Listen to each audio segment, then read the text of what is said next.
so we're going to be in Job chapter 40 tonight. Let me go ahead and give you the blanks here, because I don't know if I think we ended up giving you the blank for number 3 from B last week, if I'm not mistaken. And number 3 there, questions concerning animate nature.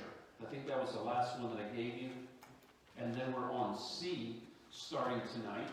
And it's God's challenge. The first blank is challenge.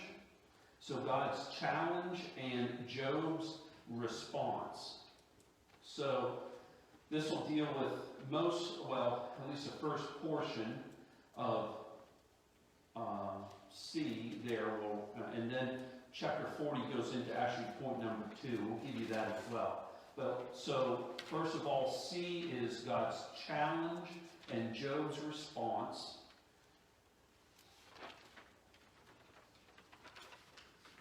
And then I'm going to go ahead and give you the next ones there to finish out chapter 40. So point number 2 will be God's second discourse. That's point number 2, God's second discourse. And A is another challenge to Job.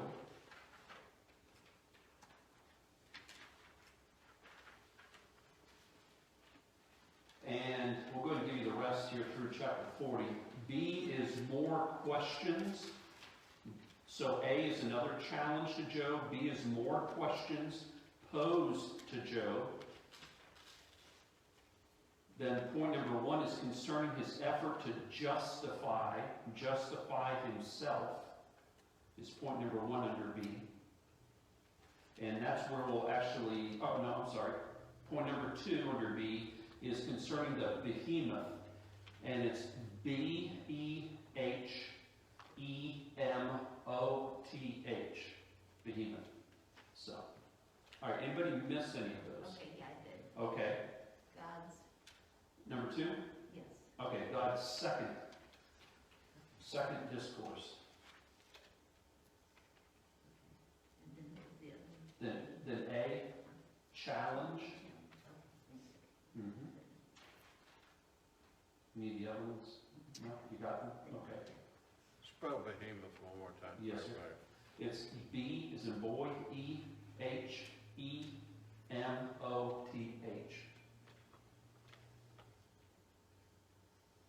We don't spell that one every day, do we? It's not like elephant or whatever. All right, so I think we've got those covered, and then that way we can go along into the notes.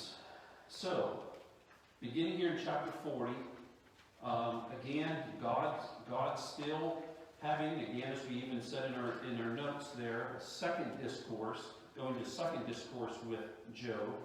And here, notice in chapter 40, he begins in verses 1 and 2, and verses 1 and 2 goes together here in this section. And really, it's God asks Job, will you now challenge me? Is really what he's saying. And notice in verses 1 and 2 here, Job chapter 40, it says, moreover, the Lord answered Job and said, shall the one who contends with the Almighty correct him? Talking about God. He who rebukes God, let him answer it. So here we see, and he notice he's again addressing Job. He asks the question, shall the one who contends with the Almighty correct him? That's quite a question coming from God, isn't it? You know, basically it's, you know, who is this really who is wanting to contend with me?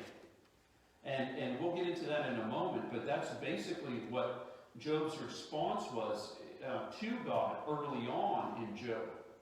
He was wanting to hear from God, and he was upset. He was also upset of how, I'm sure, how the friends were treating him and responding to him. And you know, at times before, and let me pause and say this too as we begin. At times we can become upset of our surroundings. We can be upset with what's going on in our own lives. But we have to, just like God's going to be telling Job in no uncertain terms, we really need to be careful as far as what our response to God is. At times when we may be tempted to blame God or really question God as far as what he's really doing, and maybe even getting to the point of Job and trust not in our minds and in our hearts, but if we do, we get to that point where we're wondering, God, answer my request, and almost with the attitude of, I have all right for you to answer me. And that's really where Job is coming from. We really need to pause, just like we've been reminding ourselves all along the way, putting ourselves in Job's position. And reminding ourselves, hey, we need to remember who we are in relationship to our holy God. And we are not God. Right. And by the way, he doesn't owe us even a response. Mm-hmm. If he wants to, he did respond obviously to Job, spent at least 2 or 3 chapters here dealing with Job. But he didn't even have to answer him if he didn't really want to.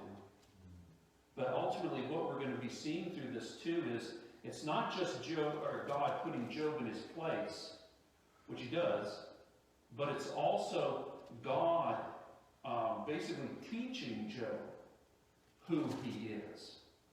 And sometimes I think that's, if you stop and think about that, that's a far better response. Rather than just saying, hey, Job, I'm God, you're not, get back in line. Which he could have. And been all right to do so. Why? Because Job's the creation, not the creator. But he loves Job. Think about that. We've been talking about even nature all this time, and tonight's not going to be any different. And he's talking about even nature and creation, and showing Job in no uncertain terms who he is and his power. Helping Job to realize, even in Job, it's not that Job didn't realize who God was, but in a greater way. And isn't that what God wants from us? He wants us to experience him. He wants us to know him. But as we continue to know him more, he wants us to experience him in greater ways. That's why we continue to read God's word. That's why we continue to spend time with him. Why? Is it just out of repetition? Well, it's the thing we're supposed to do as Christians. No. It's that I want to know my God more today than I did even yesterday.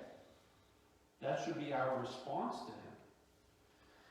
So as we delve into this, and notice there again in verses 1 and 2, moreover, the Lord answered Job and said, shall the one who contends with the Almighty correct him? He who rebukes God, let him answer it. And the problem with this statement, the last part of verse 2 is, Job didn't know how to answer it. He doesn't have any answers. And like we ended last week, it's almost like Job just keeps sinking down and down because it's, he's feeling, less and less. And rightfully so. The more that we see a holy God in relationship to who we are to him, we're really nothing without him. And that's what I'm sure how Job is feeling. Here are a couple side notes here with verses 1 and 2. Number 1 is God continues his challenge to Job, where God answered Job's heart without specifically answering Job's questions. And I also thought about this and put this down with this verse too. God knows our hearts. And out of the abundance of the heart, the mouth speaks. And so here we see Job previously speaking. And God's not necessarily just dealing with the fruit of Job's speech. He's dealing with Job's heart. And really when you think about even, and this is not Job, but this is a little bit of an aside, you think about even a lost person, and you think about the things that they do, quote, wrong, sinful. And a lot of times you're like, how in the world could they be doing those things? And we're picking and nitpicking at the fruit, right? When really there's a heart problem.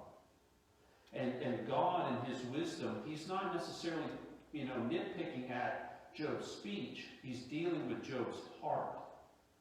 And really, in the end, that's how he deals with you, and it's how he deals with me, if we allow him to. He's not, and again, is there something wrong with how Job is responding to God in his speech? Absolutely. But God also knew in his wisdom that Job's heart had to change in order for his speech to change towards God. And so here, once again, we see this. And so God knows our hearts, and the abundance of the heart, the mouth speaks, and Job's questions truly came from the questions in his heart. And so we're seeing this, and God's responding to this. Also in verse 2 here, where it says, "Shall the one who contends with the Almighty correct him? He who rebukes God, let him answer it." Job believed that he was speaking from his God-absent agony, and therefore longed to contend with God. And this is exactly how Job responded early on. So this is why God makes a statement. "Shall the one who contends with me, with the Almighty, correct him?" Because this is exactly what Job was doing early on. He was contending with God. So Job is humbled about his previous demands upon God, and that's what we see going on here, and we'll continue to see as the chapter unfolds. Notice in verses 3 through 5, here we see Job is speechless before God in these verses. Notice what it says. It says, "Then Job answered the Lord, 'Behold, I am vile.'" What a change of speech, right? He says, "Behold, I am vile. What shall I answer you?" Job's saying, how in the world, what am I going to do to be able to answer your questions? And he says, "I lay my hand over my mouth. Once I have spoken, but I will not answer. Yes, twice, but I will proceed no further." Notice here, Job's getting it, isn't he? He's understanding probably a good idea just to keep my mouth shut at this point and not say anything else and let God have his say. And this is exactly what he's getting at. And notice here in verse 3, it says, "And Job answered the Lord." And by the way, this is the only time within these next two chapters that we even see Job even talking at all. And once again, probably a good idea. And so here in verse 3, where it says, "Then Job answered the Lord and said," here Job had often spoke with God throughout the dialogue with his friends. If you recall that in those chapters, Job was talking to the God and just airing out everything to God. And then all of a sudden here, he was the only one. And one other thing. He was also, notice what he says there. Job answered the Lord and said, "Behold, I am vile. What shall I answer you?" Notice too, I thought this was interesting.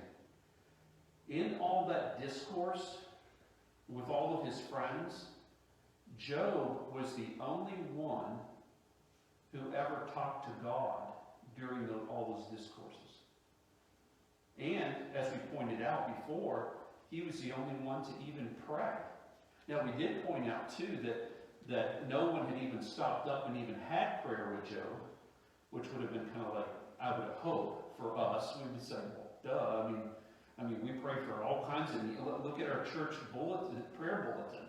We pray for all kinds of needs, no matter how great or small we may think that they are. They're great to everyone that requests them. And you think about Job, everything that he had just went through, and no one stopped to pray for him. You know, it kind of boggles the mind.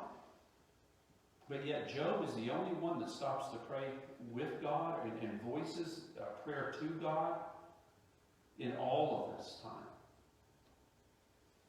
And he's the only one to have even a dialogue with God. Everyone else is just basically lambasting Job and letting him have it, and you're a sinner, and and you're not right with the Lord, but there's no one beseeching God for his wisdom on the situation, not even praying for God or for Job or any of those things. So here now, after God's great revelation, Job speaks with quite a different tone. And we see that, don't we? Notice what he says again. "Behold, I am vile." This is how he puts it. When you think about our lives, and as we get to know our God more, even at our best days spiritually, this is how we're going to come up. I am vile. There's nothing, no one's righteous, no, not one. Our righteousness is not found in Justin Vaughn. It's not found in you, it's found in Jesus Christ and in him alone. when we stand before him one day.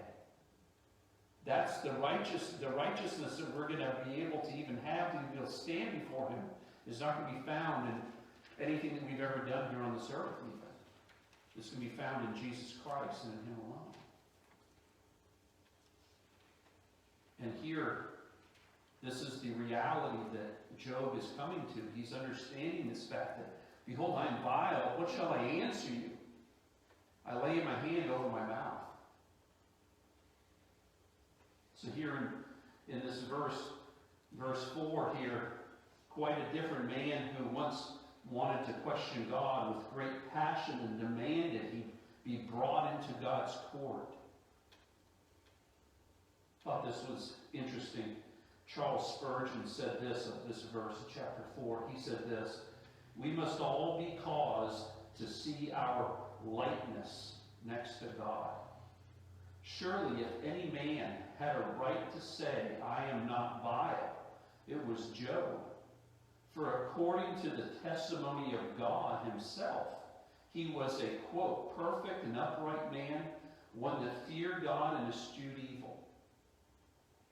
Yet we find even this eminent saint, when by his nearness to God he had received light enough to discover his own condition, exclaiming, behold, I am vile."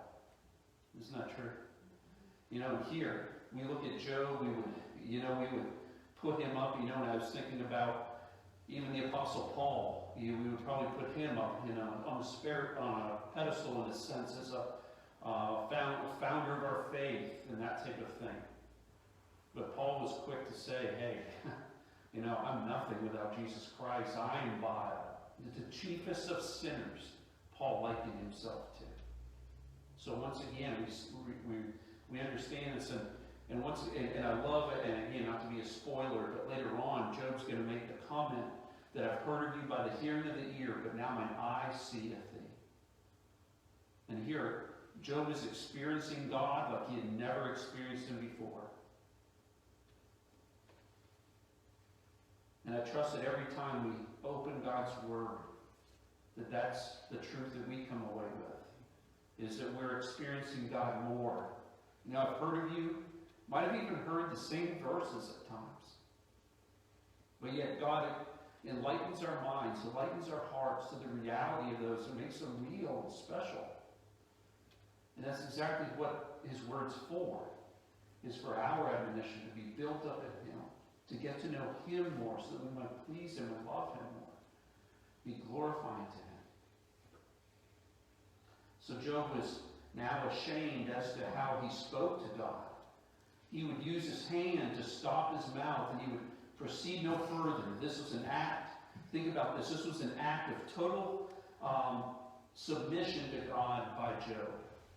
That's exactly what was going on here. He's just like, in God's presence here, God is speaking to Job, and who am I to even say anything more? And this is all he says in these 3 verses. And he ends by saying, once I have spoken, but I will not answer. I'm not saying anything else. And he says, yes, twice, but I will proceed no further. He's saying, hey, basically the floor is yours, because I have nothing else to say. And here we see Job getting it, don't we? Job's getting exactly what God's trying to tell him. And we would say, too, that Job would be a fool, and we would be, too, whenever God is speaking to our hearts, not to listen and apply what he's saying. So here we go into verse 6 and 7. Here are the next couple of verses. Here we see God's challenge to Job. God continues on here, and he says in verse 6 and 7, Then the Lord answered Job out of the whirlwind, and said, Now prepare yourself like a man. I will question you, and you shall answer me. So here, once again, just because Job said what he said in the previous verses didn't get him out of it, God is still dealing with Job. And I think about this too, and this is probably maybe a good example. Get the point anyway. You know, sometimes whenever like our kids get in trouble, I'm sure you can relate whenever your kids got in trouble, you know, and you catch them in something, in the act even at times, you know, and they're like, I'm so sorry, and, you know, and are they sorry? Yeah, they're sorry, probably sorry they got caught, but more so than really sorry for the event. But, you know, many times, you know, sometimes, well, depending on the child, some of the kids, you have to really, just like God's doing with Job here, you got to grade a little bit more than I'm sorry. Some of the kids just fall apart, and you know, you don't have to say anymore. But here, that's almost the same type of principle. Sometimes you have to, you know, I know you say you're sorry, but you go into the reasoning. Hey, this is why you were wrong, and explaining that. And here, this is exactly what God's going to continue to do with Job. You go, I'm sure God knew. Trust me, Job was sorry that he ever said anything, but it doesn't mean that God was done with Job. And he says that. He says, then the Lord answered Job out of the whirlwind, now prepare yourself like a man. And he says, I will question you, and you shall answer me. So here, verse 6, here God was still present with Job in the midst of the strong and tameable storm. God had not morphed into a gentler presence. I thought that was really interesting in this. And you think about that, there's a lot of churches, a lot of preachers, they just want to talk about the love of God. And that's it. They only take that one aspect of who God is, and they just ride that horse to death. But you think, look at these verses here. Does God love Job? Absolutely. That's why, by the way, he's spending as much time as he is with Job. But also, he's also a God of justice. You also see that here. You also see that God is the most powerful being in this universe. Always has been, always will be. And you see that being played out here. Notice that there where he says, now prepare yourself. Verse 6, then the Lord answered Job out of the whirlwind. Here, once again, he had created this whirlwind to be able to even show Job, once again, his power. And Job was seeing that. And notice in verse 7 where he says, now prepare yourself like a man. Here, God used the same phrasing as he had back in Job 38:3. Back in chapter 38, verse 3, where he began talking to Job, he made the same exact reference. Prepare yourself like a man. So this is why we say this is almost a second discourse, because in your notes, because this is going to be the second go-around of God talking to Job and getting across the points that he wanted to get across. And here God was indicating that he was certainly not finished with Job just yet. And also there was more to show Job from his own creation. And you see that all throughout this. It wasn't just God saying, I am God, and would that have been sufficient enough? Sure it was.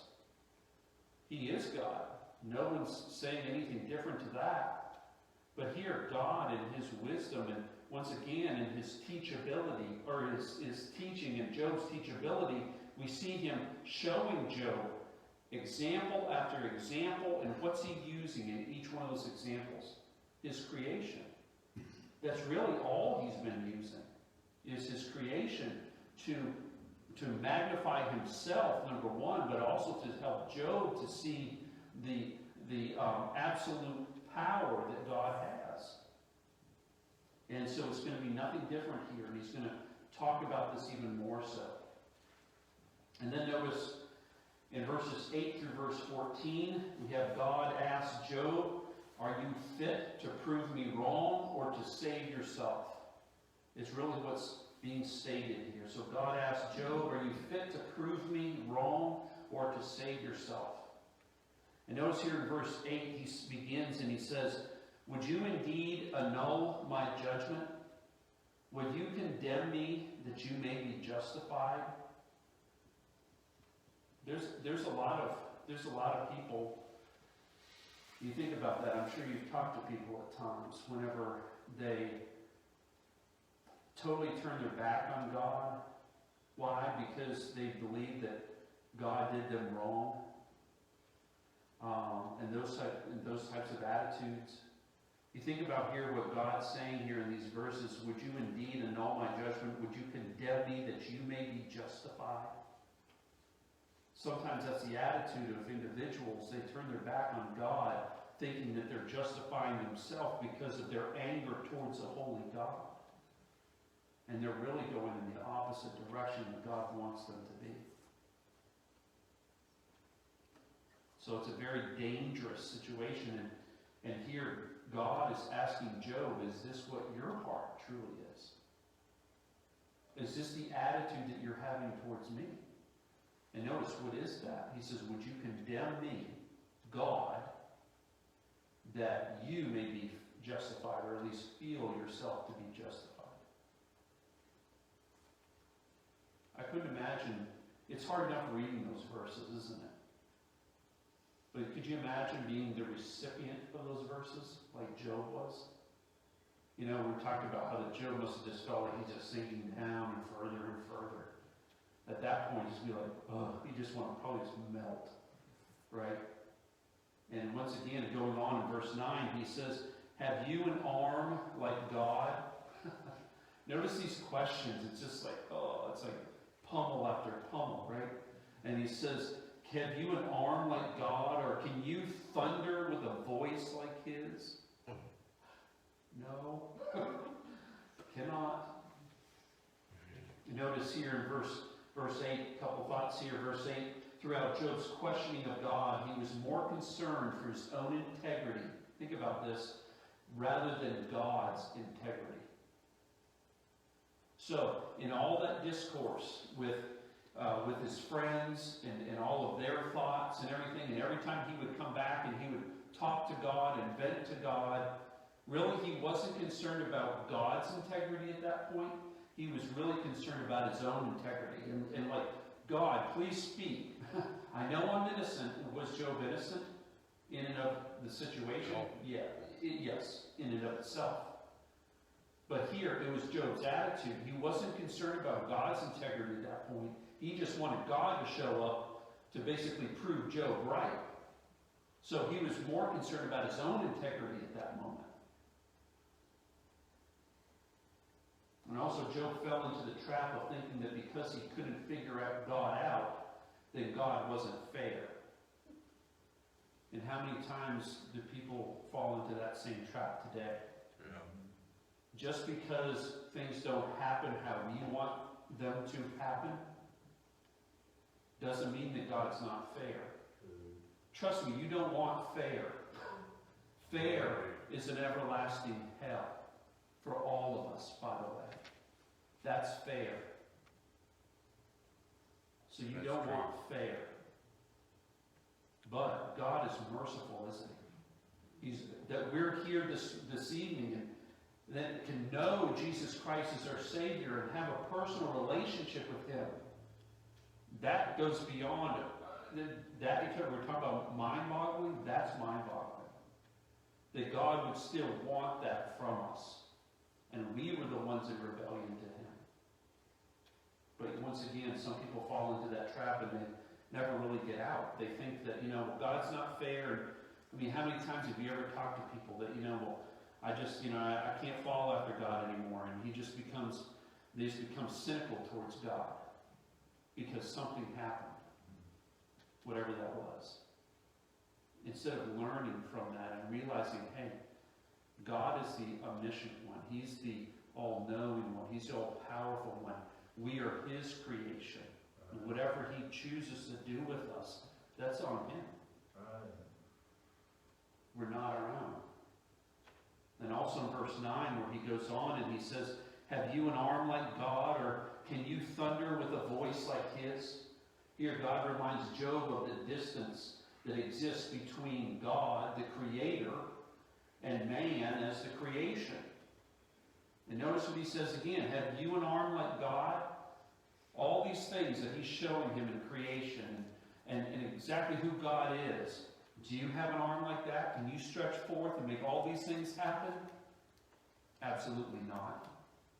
And then at the end of verse 9 where he says, or can you thunder with a voice like his? Absolutely not. So once again, it's no, no, the answer to every one of these, isn't it? Because why? Because we are not God. God is God and him alone. Right. Verse 10. Notice it says, then adorn yourself with majesty and splendor and array yourself with glory and beauty. Basically, you say, well, what's he talking about? He's going back to what he said in verse 9. Have you an arm like God, or can you thunder with your voice like his? He's basically saying, if you can do this, then verse 10, then adorn yourself with majesty and splendor like God's. And array yourself with glory and beauty. And once again, can Job do this? No, absolutely not. If he couldn't make the things in creation, he sure is going to be able to do these things. And then he goes on in verse 11. Disperse the rage of your wrath and look on everyone who is proud and humble him. Goes right back to really talking about pride here in this verse. And pride is the number one thing that God hates and detests. And you think about that, and that's probably rightfully so, isn't it? Could you, and let's pause there for a moment.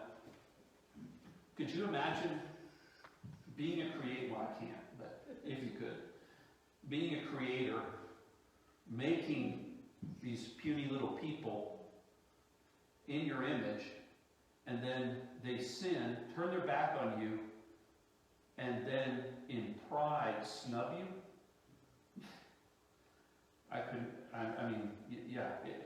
You talk about God's mercy and grace, that he wiped everyone away in the flood, right? Right. And really why he hasn't done that already with everyone is because of his mercy and grace. But here, once again, as he says in this verse, he says, then adorn yourself with majesty and splendor and array yourself with glory and beauty. And can we do that? No, absolutely not. And disperse the rage of your wrath and look on everyone who is proud and humble him. And the irony is that's exactly what God is doing to Job, right? Is humbling Job, helping him to realize his place in light of a holy God. But he's telling Job, if you have the ability to do all this, then please, by all means. And like verse 11 says, disperse the rage of your wrath, look on everyone who is proud, and humble him. And can Job do this? No, he cannot. Because who would Job be to put anybody in their place at this point? Only God can do that ultimately. Here are a couple different thoughts here. Verse 10 there, where it talks about the adorn yourself with majesty and splendor. God challenged Job to do the things that only God can do. This reminded Job of his proper place before God. Once again, a good reminder for Job. Also, moving down into verse 12, it says, look on everyone who is proud and bring him low. Tread down the wicked in their place. Hide them in the dust together. Bind their faces in hidden darkness. Then I will also confess to you that your own right hand can save you. But once again, can Job do this? No. The answer is no. Here, notice in verse 14 there, here God brought the point home to Job. Since he could not do these things that only God could do, neither could he save himself with his own right hand. Notice what he says there in verse 14, then I will also confess to you that your own right hand can save you. And notice it goes right back to talking about verse 9, isn't it? Where he asks the question, have you an arm like God? And the answer is no. And he reiterates this in more uncertain terms here in verse 14, where he says, then I will also confess to you that your own right hand can save you. But again, he can't save himself. And spiritually speaking, we can't save ourselves. Why? Because our salvation cannot be found in us. Why? We've already talked about that verse where none is righteous, no, not one. None of us have righteousness in and of ourselves. It's only, again, found in God, and here that's what God's point is through all of this. And then notice in verse 15, it says, look now at the behemoth. Now we get to talking about the behemoth here, which I made along with you. He eats grass like an ox. And here, a couple thoughts here in verse 15. Here, God has given Job remarkable surveys of his creation. From, you think about that, from chapter 38 all the way through chapter 39, he's talked about, and we mentioned that earlier on this evening, he's talking about nothing but creation itself. And that's the examples he's given to Job. So now God gives Job one final look at two remarkable creatures. The behemoth in Job 40, verses 15 here, down to verse 24. And then next week, we'll see in Job 41, the Leviathan. He'll be talking about the Leviathan next week. So we'll see these. So here also with this verse 15, the precise identity of the behemoth is really still debated as far as what that animal truly was. But most believe it to be closely related to the hippopotamus that we would know of today. So similar to that. But again, no one's really nailed that down as far as what the behemoth truly was. But it's closely related that most people believe to a hippopotamus. But we know this. It was one of the largest, strongest, and most dangerous creatures known to man during that time. And really, I wouldn't want to mess with a hippopotamus today either. So we would say, if it wasn't, either way, probably wouldn't want to mess with a hippopotamus either. So, and also God seems to rejoice. Think about this. Notice verse 15. Look now at the behemoth, which I made along with you. He eats grass like an ox. Here in this wording here, God seems to rejoice in his own creation. You see that all along the way, don't you? You say, well, why is God making such a big point as far as with all of these different parts of creation? Because he's the creator. If you can make a snowflake, if I can make a snowflake, trust me, I'd be talking about it. Right? All the intricacies and everything else. That's exactly what God's doing. He's the one that has all the power to do so. He wants to bring our attention to it. And why? So that we might glorify him. That's the point. So once again, this is what he's getting at even here. And again, this is why God's talking about this. You say, well, God seems to be a little bit prideful in everything that he's doing. He has all right to be.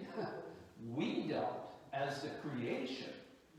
If the hippopotamus could be proud, he would have no right to be proud. Why? Because he's part of the creation. So once again, it's only God that has that right. And notice, we're going to read down through the rest of these verses, and notice verse 16, it says, see now his strength in his hips, and his power is in his stomach muscles. He moves his tail like a cedar. The sinews of his thighs, don't ask me what that is, I don't know, of his thighs are tightly knit. His bones are like beams of bronze, his ribs like bars of iron. He is the first of the ways of God. Only he who made him can bring near his sword. Surely the mountains yield food for him, and all the beasts of the field play there. Isn't that amazing? So he's talking about how massive this animal is, all the intricacies of it. But notice that, I think that's very interesting personally there in verse 20, where he says, surely the mountains yield food for him. So God's not only created this massive beast, but he's also created in such a way that even the mountains have the nourishment, and that was no accident, by the way, that the mountains have the nourishment to be able to feed this animal. And that he even has the sense to go there, right? And then he goes on and he says, and the beasts of the field play there in verse 21. He lies under the lotus tree in a covert of reeds and marsh. The lotus trees cover him with their shade, and the willows by the brook surround him. Indeed, the river may rage, yet he is not disturbed. If you think about that, and this is, I believe, why they believe that it's more like a hippopotamus hippopotamus can actually go underneath the water and come back up and whatnot. And it's an amazing creature. And so going on here in verse 23, he says, indeed, the river may rage, yet he is not disturbed. He is confident, though the Jordan gushes into his mouth. And then verse 24, the last verse here, he says, though he takes it in his eyes, or one pierces his nose with a snare. And you think about that. So God's made this beast so that he can go through all this water, everything else goes into his nose, doesn't bother him. You know, I had a bad experience before with going on a whitewater trip. Got her pulled underneath the water, scared me to death. If the other raft hadn't come by, I would have drowned. It was that bad. And to this day, I can't even put my head up towards a shower head when I'm taking a bath because of it. I just get claustrophobic. And so anyway, but I say that because, you know, I can't have water around my nose at all. We think about this huge big beast, and he goes underneath the water, doesn't face him a bit. You know, why? God created him that way. And here, that's the point. And as he's going through, notice, and like we mentioned earlier, you see how that God is taking the time to describe these animals, describe his creation. Why? Because he can. He's the creator. And he's trying to, again, get Job to understand who exactly God is and his power and his might in relationship to who Job is as part of the creation. And he's also showing us through this, and we point this out from time to time, he's also showing us that every part of creation does what the creation is supposed to do. The snowflake, it's falling, right? It does what it's supposed to do. We think about, he talks about the thunder, he talked about the lightning, he talks about various animals, and he's going to continue to do that. They're doing exactly what they were created to do. Man is the only one that rebels against God, or sometimes shakes their fist at God, or questions God. And here again, God is putting Job in his place.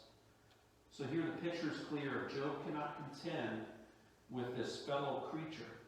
How could he ever contend with a holy God who created both? And that's really where we end with this chapter.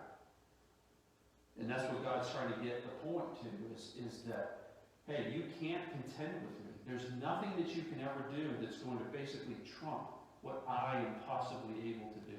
Why? Once again, because Job is the creation, and God's being able to constantly put him in his place, helping him to understand that. And once again, as we close, we have to realize too, before we jump on Job, and like, Job, you know, I think you really walked into it. Sometimes we do the same thing, don't we? Sometimes we think of ourselves maybe too highly than we ought to think, like God was talking about earlier, about pride. If you really are all powerful, then put prideful people in their place. Also, in essence, we have to think about Job and how he responded to God at moments, and what his statements were. And we need to be careful that when we address God, when we go to God, even in prayer, maybe we're not angry with God, but even how we approach God, not flippant. Even in prayer, when we come before him, realize, who is this that we're actually talking to? This is the God of the universe that's created all these things we've been talking about. But it's not just because he has power to create. It's because of who he is.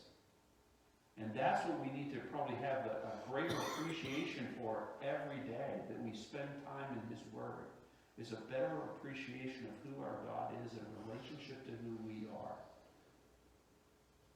And that's the point too, isn't it? That we want to be able to get to that point where we're truly understanding him and getting to know him more and more with the opportunities that we have. Well, we'll pick up here in chapter 41 next week. And we just have a couple chapters more left here. And we're going to continue to see God talking to Job. And then at the end, there's good news at the end. So it's coming. Let's let's close in prayer as we end. Father, we thank you so much just for our time together once again tonight, and delving here into this chapter once more, into your word. We're thankful, dear Father, for how that we can glean these truths that you have for us. And I pray, dear Father, that we would not just be hearers of your word and these verses that we've read even tonight, but you'd help us to apply them to our lives, ultimately so that we would not sin against you. Help us, dear Father, to love you, dear Father, not because of just your power, but because of who you are. I pray you help us to love you, dear Father, out of a pure heart. And just like you were dealing with Job's heart, and continuing to deal with Job's heart, not just what he says, but his heart. I thank you, dear Father, how that you continually work in our hearts. You bring things about so that you'll get our attention and our focus back on you. I pray, dear Father, that you would just continually do that in each one of our lives. If we're not where we should be with you, dear Father, break our hearts. Do whatever is needed to bring us back to you. And I pray, dear Father, as your children, you help us to love you, dear Father. And love you more with each day that you give to us. We ask all these things in Jesus' name.